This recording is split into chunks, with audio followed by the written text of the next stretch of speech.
Hola, soy Dania Alexandrino, reportando desde San Juan, Puerto Rico, para todos mis compatriotas en Estados Unidos.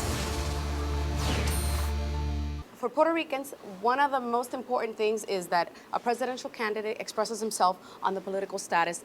You've always remained pretty neutral on that aspect. Can you explain to us why? Well, I think it's an important issue, obviously, for not just for Puerto Rico, for the United States.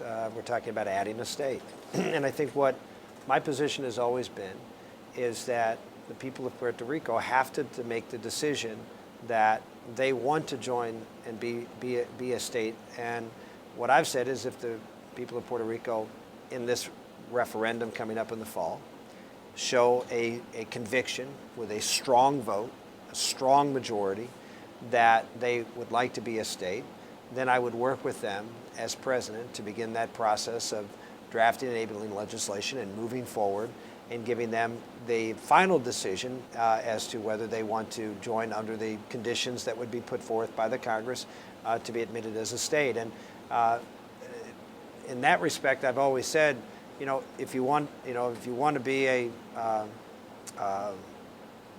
U.S. citizen, I don't know why you'd want to be a U.S. citizen and not fully participate as a U.S. citizen. But that's for the people of Puerto Rico to make that decision, not for Rick Santoro. It's one of the things that we actually asked some citizens this morning was precisely that. I mean, as citizens, do you care to participate in presidential elections? And everyone says yes, and that's the reason why they're mainly against and a little bit adamant about participating in primaries. What are you trying to do as a presidential candidate to try to attract people to primaries this Sunday? Well, first off, they should take advantage of the opportunity they're United States citizens. And I know that, as you mentioned, they have an interest in who the President of the United States is. And they would like to be able to vote for President of the United States. Well, you have an opportunity here in a primary to do so and to have a very important role. Puerto Rico is here at a very critical time, and they can have a huge impact on who the next president's going to be. That's why we're here. I think that's why the other candidates, at least some of them, are coming here. But if you want to vote for president, there's a constitution that says you got to be a state. And so if people want to vote for president, then there's a way in which you can make that happen. But I don't think you're going to see any change in the Constitution to allow certain people who are not states to be able to vote for president. I think if you want to vote and fully, we want people to be fully in, if you will, all in to be eligible to vote when it's ultimately decided who the president is. So let's set the status aside for a minute and let's concentrate on another aspect and another important issue that you've touched on with regards to Puerto Rico, and that's the economy. Puerto Rico's been living in a recession for approximately 5 years, and we also have a serious crime and drug trafficking problem. What is your stance on that? What do you plan to bring to the table in order to deal with these two very important issues? Well, one of the positions I've taken when I was up campaigning in the mainland is we need to secure the border of Mexico, not just for immigration purposes, but for national security purposes. And of course, a big part of that is the drug trade. And I think you're seeing stepped up enforcement at that border. Not as much as I'd like to see, but it has gotten somewhat better. And as a result of it getting somewhat better, people find other avenues to come into the country, and obviously that's what's happening here in Puerto Rico.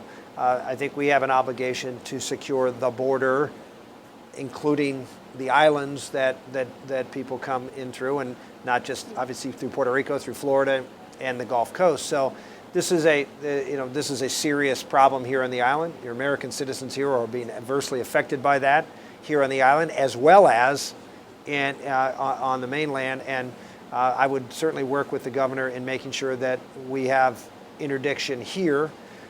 You've lost some of our military assets here because of decisions that were made, and I think that's probably had an impact on the drug trafficking here. I think that's unfortunate, but it happened.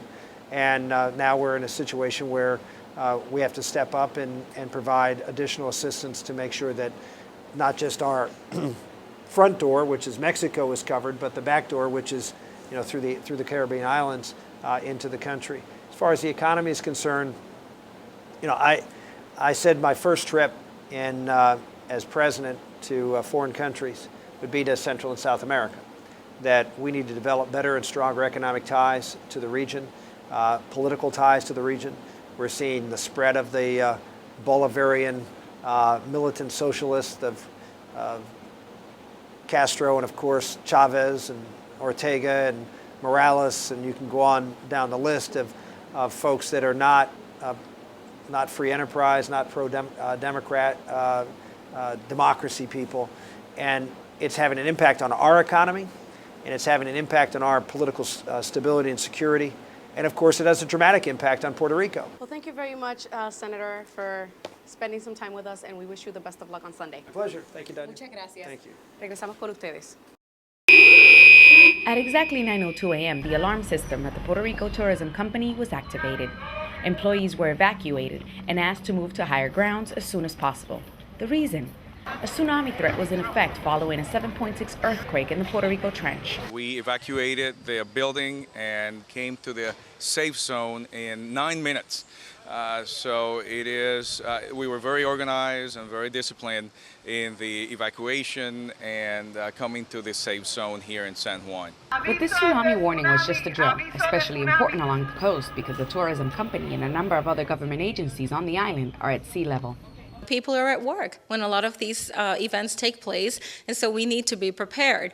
For instance, the State Department, its location in Old San Juan, is on a higher ground, and we have a 4-story building. So it's easier for our employees, instead of going out on the street and walking someplace else, just to go on the top floor, and that's where they would be the most secure. The 500-plus employees of the tourism company evacuated and arrived at higher ground in less than 10 minutes.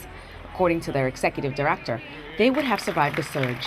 For some business tourists, these types of exercises are imperative. Mayfield, New York Mayor Joseph Ward visits the island every 4 or 5 weeks. I think it's a great thing. This is a new threat to the earth, from the earth, to the people of any coastal town or region, and I think this should be followed throughout. Just to, prevention like this could save many lives, and for the minimal cost that it takes to do it, let's just get there. It is crucial to remember that since the last tsunami, which affected Puerto Rico in 1918, the island's population has more than tripled. The vast majority of the hotels are along the beach to support the tourist business. Therefore, an effective evacuation plan and a good emergency alert system, with all communication systems working, could mean the survival of a larger number of people during a catastrophe. For CNN, Dania Alexandrino.